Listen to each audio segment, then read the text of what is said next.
নমস্কার বন্ধুরা, আশা করি আপনারা প্রত্যেকে ভালো আছেন, সুস্থ আছেন। আজকের যে বিষয়টা নিয়ে আলোচনা করব সেটা হচ্ছে জাপান যাত্রী যে পরীক্ষা নেওয়া হয়েছিল তার সঠিক উত্তর। প্রথম প্রশ্নে চলে আসি, জাপান যাত্রী গ্রন্থের কত নম্বর অধ্যায়ে জাপানি কবিতার আলোচনা রয়েছে? জাপান যাত্রী গ্রন্থের 13 নম্বর অধ্যায়ে জাপানি কবিতার আলোচনা রয়েছে। একের সঠিক উত্তর হবে হচ্ছে সি, ওয়ানেরটা হবে সি। পরবর্তী প্রশ্নে চলে যাচ্ছি, জাপানে অসুস্থতার কারণে রবীন্দ্রনাথের কতদিনের কারাবাস হয়? জাপানে অসুস্থতার কারণে রবীন্দ্রনাথের 10 দিনের কারাবাস হয়। সঠিক উত্তর হবে বি। বি হবে সঠিক উত্তর, দুয়ের হবে বি।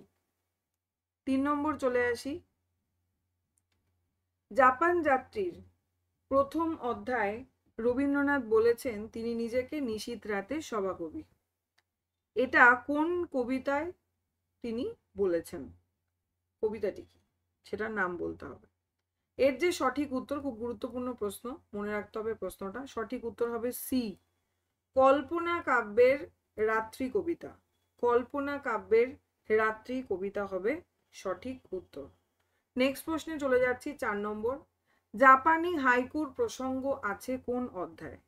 জাপানি হাইকুর প্রসঙ্গ রয়েছে হচ্ছে 13 নম্বর অধ্যায়, অর্থাৎ ত্রয়োদশ অধ্যায় রয়েছে। নেক্সট প্রশ্ন হচ্ছে, শিল্পী শিমমুরার যে চিত্রটি কলাভবনে রক্ষিত, এই যে কোশ্চেনটা গুরুত্বপূর্ণ। শিল্পী শিমমুরার যে চিত্রটি কলাভবনে রক্ষিত রয়েছে সেটা হচ্ছে অন্ধের সূর্য বন্দনা। অন্ধের সূর্য বন্দনা হবে সঠিক উত্তর, অপশন এ হবে সঠিক উত্তর, 5-এর এ। নেক্সট, জাপানে রবীন্দ্রনাথের দেওয়া বক্তৃতা মাই স্কুল দ্য মডার্ন রিভিউতে কবে প্রকাশিত হয়েছিল? সঠিক উত্তর হবে মে 1925, অর্থাৎ অপশন ডি, মে 1925 হবে সঠিক উত্তর।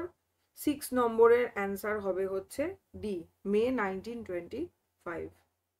নেক্সট প্রশ্নে চলে আসি, টোকিও জাপানি সুরিদের কিসের কারবার? টোকিও জাপানি সুরিদের ফুলের কারবার, অর্থাৎ সি হবে সঠিক উত্তর।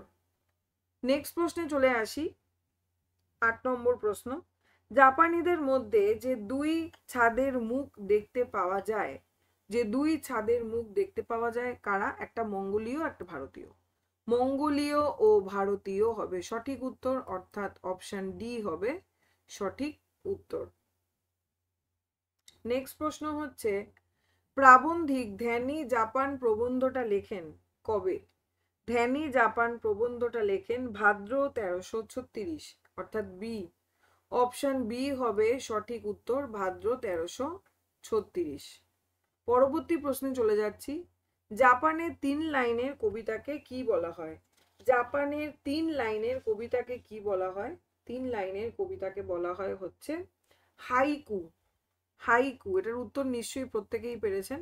হাইকু হবে সঠিক উত্তর, অপশন হচ্ছে ডি। পরবর্তী প্রশ্নে চলে যাচ্ছি, মন্তব্য যুক্তি রয়েছে। সত্যকার সন্ন্যাসীর পক্ষে অবকাশে লজ্জা নেই, কারণ তার অবকাশে পূর্ণতা, সেখানে উলঙ্গতা নেই। সত্যকার সন্ন্যাসীর পক্ষে অবকাশে লজ্জা নেই, সঠিক কথা, অর্থাৎ শুদ্ধ মন্তব্য। কারণ কি বলছে? তার অবকাশে পূর্ণতা, সেখানে কোনো উলঙ্গতা নেই, ঠিকই, অর্থাৎ মন্তব্য যুক্তি দুটোই শুদ্ধ, অপশন এ। অপশন এ, অর্থাৎ 11 নম্বরের অপশন এ হবে সঠিক উত্তর। পরবর্তী প্রশ্নে চলে যাচ্ছি। আচ্ছা, আশা করি আপনাদের পরীক্ষাগুলো দিতে ভালো লাগছে, এবং ভালো লাগলে অবশ্যই লাইক করবেন, লাইক করে আমাকে বোঝাবেন ভালো লাগছে কিনা। তাহলে এই ধরনের বিভিন্ন পরীক্ষা নিয়ে আমি আসবো, মক টেস্টের ব্যবস্থা করব। একমাত্র আপনাদের সাথে কমিউনিকেশনের মাধ্যম হচ্ছে কমেন্ট, লাইক, এগুলোই আমি বুঝি যে আপনারা পছন্দ করছেন ক্লাস, এবং কমেন্টের মাধ্যমে আমাকে জানাবেন যে কি কি ধরনের ক্লাস প্রয়োজন। আমি অবশ্যই সেই ক্লাসগুলো করানোর চেষ্টা করব যতটা আমার সাধ্যের মধ্যে রয়েছে, এবং তার পাশাপাশি পরীক্ষাগুলো দেবেন। পরীক্ষা কেমন হলো সেটা অবশ্যই আমাকে জানাতে ভুলবেন না। চ্যানেলটা সাবস্ক্রাইব করবেন, সাবস্ক্রাইব করা না থাকলে তাহলে যে কোনো ভিডিও আপনার কাছে সবার আগে পৌঁছে যাবে।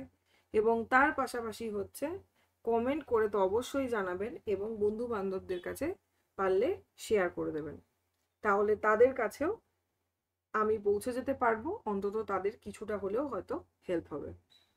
পরবর্তী প্রশ্নে আসি, জাহাজ পিনাংয়ের বন্দরে পৌঁছয় কবে? জাহাজ পিনাংয়ের বন্দরে পৌঁছচ্ছে 29শে বৈশাখ। 29শে বৈশাখ হবে সঠিক উত্তর, অর্থাৎ সি। সি হবে সঠিক উত্তর 12 নম্বরে। নাম্বার 13 বলছে, জাপান যাত্রী প্রবন্ধে যেই সময়কালে জাপানের ভ্রমণের বর্ণনা রয়েছে, কোন সময়? সঠিক উত্তর 1323 বৈশাখে শেষার্ধ থেকে ভাদ্রের প্রথমার্ধ, অর্থাৎ অপশন সি, 13 অপশন সি হবে সঠিক উত্তর। 1323 বৈশাখের শেষার্ধ থেকে ভাদ্রের প্রথমার্ধ হচ্ছে সময়কাল, ভ্রমণের সময়কাল। পরবর্তী প্রশ্ন হচ্ছে, এবং জাপান যাত্রী প্রবন্ধটি সবুজপত্র পত্রিকায় বিভিন্ন সংখ্যায় যে নামে প্রকাশিত হয়েছে, কোন নামে প্রকাশিত হয়েছে? জাপান যাত্রীর পত্র, জাপানের কথা, জাপানের পত্র, তিনটে নামেই প্রকাশিত হয়েছে, অর্থাৎ সঠিক উত্তর হবে ডি। ডি হবে সঠিক উত্তর, অর্থাৎ সবকটা নামেই প্রকাশিত হয়েছে।